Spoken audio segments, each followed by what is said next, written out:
La conscience humaine est imprévisible. À cause du libre arbitre dont elle jouit, elle s'égare parfois sur les chemins de son propre choix.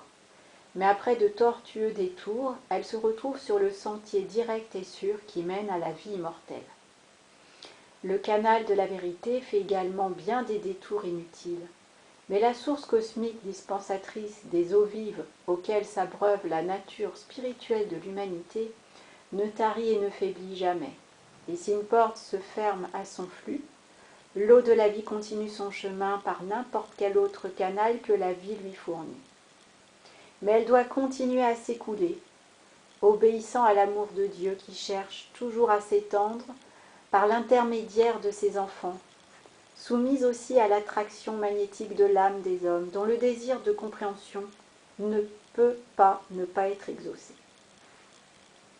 N'avez-vous jamais vu un petit ruisseau, obstrué par quelques déchets, trouver par lui-même un nouveau cours et se creuser un nouveau lit pour s'écouler à nouveau vers son but?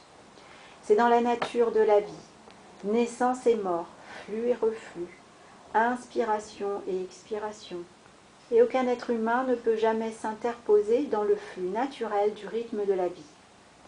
Le soleil ne peut pas limiter sa radiation à un seul rayon, et l'amour de Dieu encore moins à une seule conscience humaine. Les âmes des hommes, de tous les hommes, noirs, jaunes et blancs de tous les pays, sont la préoccupation des maîtres de sagesse, parce que de la flamme dans leur cœur proviendra l'illumination qui fera de cette sombre étoile un soleil brûlant de liberté. C'est par l'expansion de leur lumière que le grand Sanat Kumara pourra retourner à sa demeure sur Vénus, après des siècles d'exil sur notre planète, où dans l'anonymat presque total, il a établi à partir de son propre cœur l'équilibre de lumière que demande la loi cosmique de n'importe quelle étoile ou planète pour conserver sa place dans le système solaire.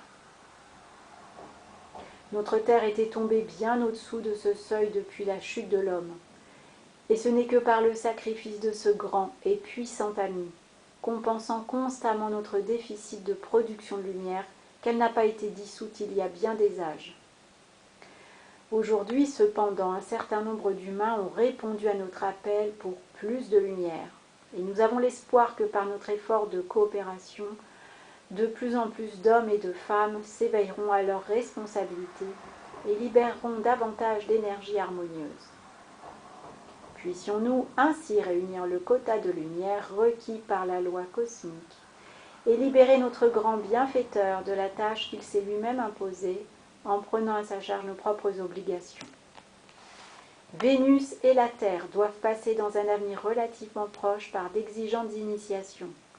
Et il est impératif que Sanat Kumara soit avec sa planète lorsqu'elle fera cette expérience cruciale.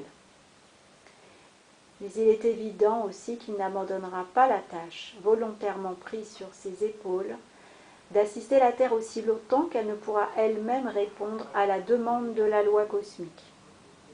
Cela étant, vous ne serez pas étonnés d'apprendre que les fils du ciel, conscients de ces circonstances, font des efforts extraordinaires et combinent leurs énergies pour sortir l'humanité de son léthargique sommeil des sens, afin qu'elle reconnaisse la situation critique dans laquelle se trouve la planète, sa demeure, à cet instant cosmique. Comprenant cela, elle contribuera pleinement à étendre sa lumière, non seulement en libérant le bien-aimé Sanat Kumara, mais en assurant à la Terre sa place légitime dans notre système, par l'effet de sa lumière, de son champ cosmique et de sa contribution aux mélodies des sphères. La loi du pardon. La question a souvent été posée de savoir quelle est l'attitude correcte à prendre lorsqu'on devient conscient d'une poussée de colère, de haine ou d'une autre mauvaise intention contre soi-même ou encore contre une tierce personne qui n'est pas consciente de l'attaque. Dans des cas de ce genre, j'ai toujours pensé que l'attitude la plus divinement intelligente et magnanime est de se saisir de suite mentalement de cette énergie, de l'entourer complètement de l'ardente flamme cosmique consumante et de la purifier avant qu'elle ne prenne la forme d'une manifestation destructrice et n'entreprenne le voyage de retour vers son émetteur. J'en appelle ensuite au jeu christique de l'individu émetteur, lui demandant d'illuminer sa conscience pour qu'elle réalise son erreur et la révoque. Ce sont ces créations malignes non consumées qui, lorsqu'elles se joignent, créent sur terre les turbulences qui crachent la destruction sous forme de tornades, tremblements de terre et manifestations effroyables que les hommes nomment des accidents. Invoquer l'ardente flamme consumante est un acte de grand mérite. Il balaie les tourbillons de mal, recherche par l'intervention de sa conscience omnisciente des géniteurs de l'énergie disqualifiée, consume leurs impulsions et transmute par son pouvoir les apparences malignes déjà créées. On ne gagne rien à renvoyer à l'expéditeur l'énergie disqualifiée parce que, justement, par son acte discordant, le générateur démontre qu'il ignore la nature divine de toute énergie et qu'il a un besoin urgent de l'ardente flamme cosmique d'amour et de pardon plutôt que d'un retour de bâton provoqué par sa propre énergie avec peut-être en prime la désapprobation du témoin ou son ressentiment. L'usage persistant et voulu de la flamme purifiante et consumante de l'amour de la liberté aura pour conséquence ultime la libération complète du courant de vie, de l'accumulation de discorde qui constitue son karma actuel et limite l'individu.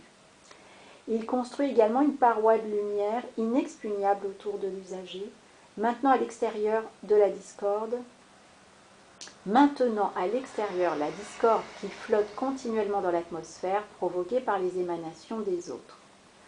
Lorsque l'harmonie parfaite est évidente dans la vie quotidienne d'un individu, alors il peut être affirmé qu'il a suffisamment usé de la puissance magnanime et indulgente de la flamme purifiante de Dieu. Je voudrais rappeler aux étudiants que les centres créatifs de la conscience, pensée et sentiment, doivent être employés pour extraire de la lumière universelle les manifestations et la substance nécessaire à la substitution de l'apparence à dissoudre.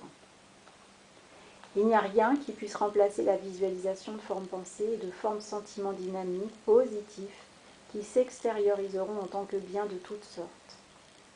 Les généralités ne sont pas spécifiques.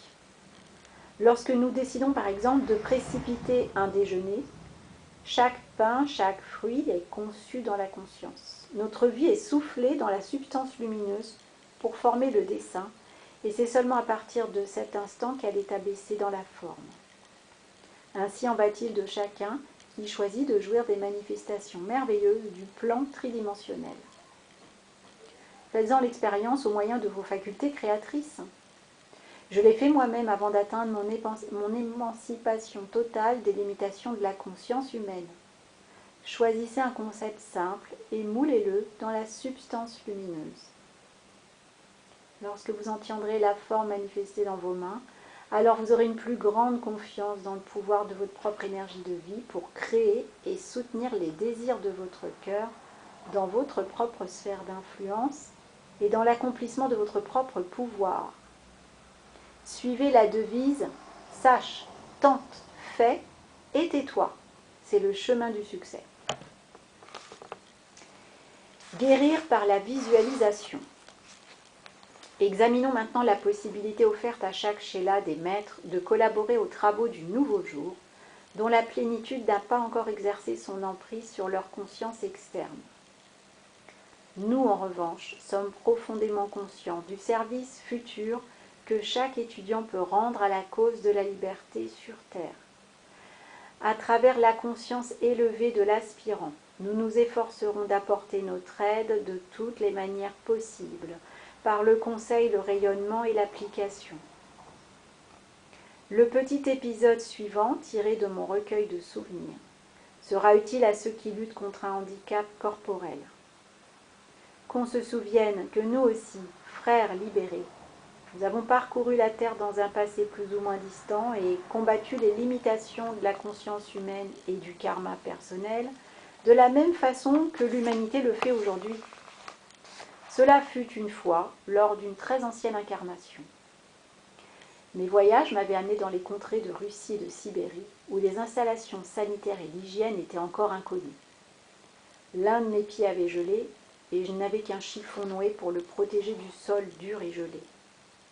Une nuit, comme je me reposais en gémissant dans une hutte de paysans, à proximité de quelques cochons, d'une ou deux chèvres malodorantes et de quelques bavards d'une spiritualité et d'un esprit limité, alors que la fumée d'un foyer sans issue remplissait la pièce et ajoutait au désordre et à l'inconfort ambiant, mon pied et ma jambe prirent dans mon esprit des proportions inquiétantes, grandissant à chaque élancement de sang circulant dans mes veines.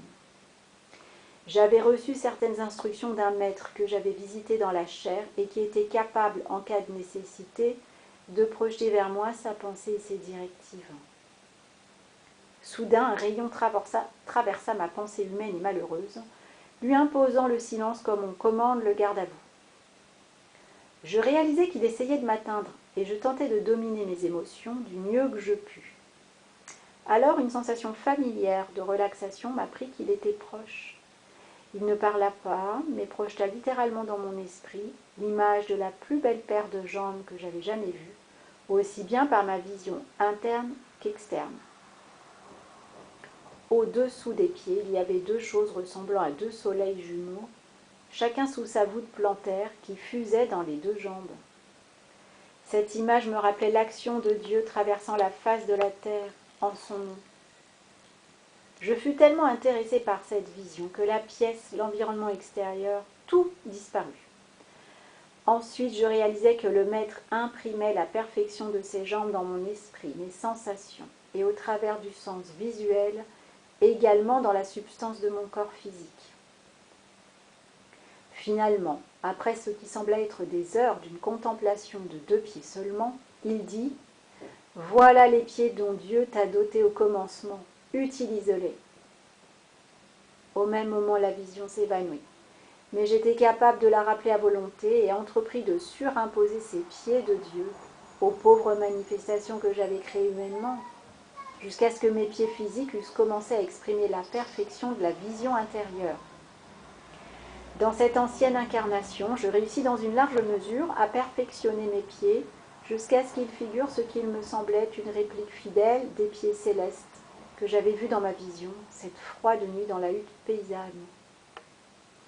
Lors d'incarnations postérieures, je m'appliquais à parfaire la tâche et, croyez-le ou non, au jour de mon ascension, lorsque ma présence me fut révélée dans sa plénitude, la première chose dont je fus conscient furent les pieds, puis le reste de l'être glorieux. Selon la loi cosmique, les choses se passent à l'envers, mais cela montre l'impression formidable que fait la visualisation sur la conscience et à son tour la conscience sur la chair. Il est plus difficile pour un individu d'évoquer une vision de la perfection de la présence que pour un maître de diriger cette vision parfaite dans la conscience externe. Mais si vous en appelez à moi ou à quelque autre maître, nous vous aiderons à garder une image parfaite de la présence dans votre esprit. Quelle que soit la partie du corps demandant assistance, si vous voyez avec vos yeux de l'esprit cette partie spécifique de votre corps physique transmutée dans le corps parfait du jeu christique, vous aurez les mêmes résultats que moi avec mon pied gelé. Tout le secret de la guérison réside dans la visualisation. Substituant la perfection de votre propre jeu christique à la pauvre manifestation humaine. Essayez-le pour vous-même, pour les autres, et réjouissons-nous ensemble du parfait résultat.